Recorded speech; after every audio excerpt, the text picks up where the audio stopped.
हिते अवांखे अहम ख़बर ॾियूं। पीपी चेयरमैन बिलावल भुट्टो ज़रदारी अॼु लंदन रवानो थींदो। ज़रीन जो चवणु आहे त PP chairman Bilawal Bhutto Zardari London में नून लीग सरबराह नवाज़ शरीफ़ सां मुलाक़ात कंदो।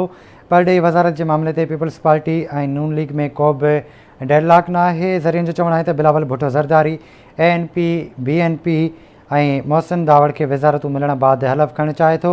बिलावल भुट्टो ज़रदारी शहबाज़ शरीफ़ जे वज़ीर आज़म थियण ते नवाज़ शरीफ़ खे मुबारक बि ॾींदो।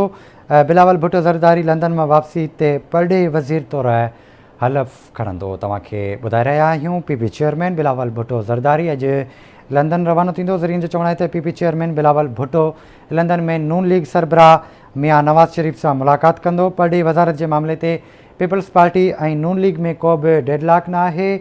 ज़रीन जो चवणु आहे त बिलावल भुट्टो ज़रदारी ANP BNP ऐं मोहसिन दावड़ खे वज़ारतूं मिलण बैदि हलफ़ खणणु चाहे थो।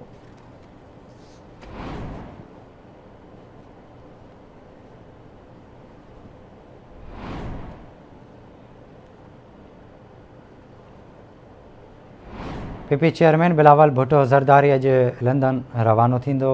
ज़रीन जो चवणु आहे।